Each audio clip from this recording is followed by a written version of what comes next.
Today we see the another example, and the example is y is equal to x into log x into sin x. This example is not in your exercise, so let's see how can we solve this type of examples. Okay, या टाईपचे example 11वी मध्ये झालेले आहेत तुम्हाला. या एक्झाम्पलमध्ये x log x into sine x means u into V into W असे 3 term एकमेकांना multiply आहेत. आपण आतापर्यंत एक्झाम्पल जी बघितली ती u इंटू व्ही वर डिपेंड होती किंवा u अपॉन व्ही वर डिपेंड होती किंवा function of g of h of x या टाईपमध्ये होती. ओके, पण हे एक्झाम्पल थोडंसं डिफरंट आहे. यामध्ये u into V into W अशा तिसरी टर्म एक आलेली आहे.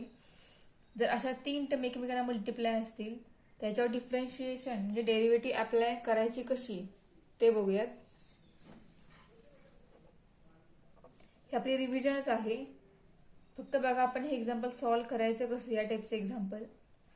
So differentiate y with respect to x and derivative of y is dy by dx is equal to d by dx of x into log x into sin x. Okay, then how can this apply derivative on these 3 terms? Okay, first we consider any of these 2 terms can be constant. Okay, so take x into log x as constant and apply this derivative on sin x. कोणत्याही 2 term constant ठेवायच्या आणि तिसऱ्या term वरती derivative apply करायची. Then sign प्लसच ठेवायचं. Then plus आता आपण first सुरुवातीला साइन एक्स वर अप्लाय केली derivative. X log x constant ठेवला होता. आता चेंज करूयात. X into sin x become constant, apply derivative on log x plus नंतर सुद्धा पॉझिटिव्ह साइन द्यायचंय. निगेटिव्ह साइन यामध्ये कुठेही द्यायचं नाहीये. जर एक्झाम्पल निगेटिव्ह साइन मध्ये असेल तरच यामध्ये निगेटिव्ह साइन येईल, पण एक्झाम्पल मध्ये कुठेही निगेटिव्ह साइन असेल तर पूर्ण एक्झाम्पल मध्ये पॉझिटिव्ह साइन येणार आहे. Plus then we apply derivative on x means log x and sin x as a constant and apply d by dx on x. Okay, म्हणजे 3 टर्म्स एकमेकांना मल्टिप्लाय असतील तर या टाइप मध्ये त्यावरती डेरिव्हेटिव्ह अप्लाय करायची आणि त्यानंतर मग डेरिव्हेटिव्ह फाइंड आउट करायची. Okay, so we find the derivative dy by dx is equal to x into log x into derivative of sin is cos x plus x into sin x into derivative of log x is 1 upon x plus log x into sin x and derivative of x is 1. Okay, so over dy by dx is x into log x into cos x plus x into 1 upon x cancel. इथे sin x राहणार आहे plus log x into sin x is the complete derivative of our this example. So आपण दुसरा point सुरू करूयात. तो आहे derivative of inverse function. याच्या आधी एक पॉइंट आहे आपल्या या बुकमध्ये जॉमेट्रिकल मिनिंग ऑफ डेरिव्हेटिव्ह, पण तो आपल्याला नेक्स्ट चॅप्टरमध्ये बघायचा आहे. त्याचा यूज ह्या चॅप्टरमध्ये जास्त नाहीये, तो नेक्स्ट चॅप्टरमध्ये यूज आहे. फॉर्म्युल्याचा यूज आणि त्या पॉईंटचा यूज, त्यामुळे तो पॉईंट आपण नेक्स्ट चॅप्टरमध्ये सुरू करूयात.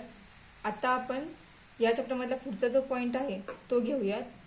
आणि वर point is derivative of inverse function. First we discuss about the meaning of inverse function. तुम्हाला हे मिनिंग 11वीला झालेलं आहे, तरी बघूयात आपण मीनिंग इनव्हर्स फंक्शनचं काय आहे ते. Inverse function means for example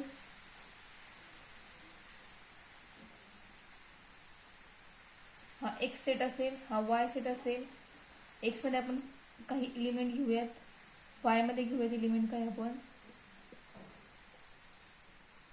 तर या 1 ची 5 ही इमेज असेल, 2 याची इमेज 6 असेल, 3 ची 7 असेल, 4 ची 8 असेल. ओके, हे काय आहे, फंक्शन आहे ना, आपण हे या टाईपमध्ये दाखवलेलं आहे. त्याची प्रोसिजर अशी आहे, x to y म्हणजेच 1 ची इमेज ही 5 आहे, 2 ची 6 ही इमेज आहे, 3 ची 7 ही इमेज आहे आणि 4 ची 8 ही इमेज आहे. आणि या सगळ्या एलिमेंटची या साईडला जे आहे त्या प्री इमेज आहेत. ओके, याच्या जर उलटी प्रोसिजर आपण केली, म्हणजेच ही जर अशी प्रोसिजर केली, तर तो होणार आहे एफ इनवर्स. म्हणजे अशा वेळेला या ठिकाणी एफ इनवर्स हा डिफाईन होणार आहे. फॉर एक्झाम्पल, जर y is equal to F of X आहे. ओके, हे जर उलट आपण रिप्रेझेंट केलं तर ते होणार X equal to F inverse of Y. यानुसार आपण हे मेन्शन केलेलं आहे. फॉर एक्झाम्पल, सेकंड एक्झाम्पल असेल एखादं, y is equal to X square plus 1. एक एक्झाम्पल घेऊयात आपण असं. तर हेच एक्झाम्पल आपण एक्स इक्वल टू कन्वर्ट करूयात. म्हणजे हे होणार आहे X equal to X square equal to Y minus 1, that is X equal to square root of Y minus 1. हे जे आहे फंक्शन ते Y is equal to F of X या टाईपमध्ये आहे. आणि जे आपण मिळवलेलं आहे फंक्शन सॉल्व करून जे आलेलं आहे ते आलेलं आहे X equal to F inverse of Y. Okay, याचा अर्थ आहे हे सगळे जे एक्झाम्पल आहे इनवर्स फंक्शनचे एक्झाम्पल आहे. या सगळ्याचं मिनिंग आहे इनवर्स फंक्शन. ओके, सो आपण हा पॉइंट सुरू करूयात. तर what is mean by inverse function? Definition of inverse function is if y equal to f of x, y is equal to f of x is 1 1 and on 2.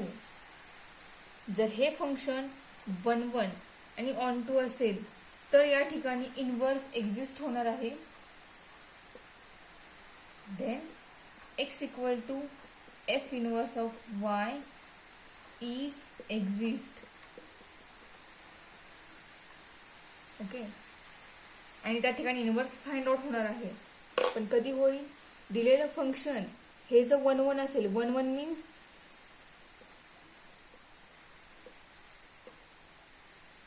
1 2 3 4 5 6 7 8. हे मागाचं example आहे.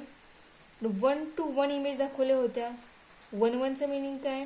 इथल्या एका एलिमेंटला इकडे एकच इमेज हवी आहे आणि प्रत्येक एलिमेंटला या साईडला प्रत्येक इमेज असलीच पाहिजे तर ते फंक्शन होतं.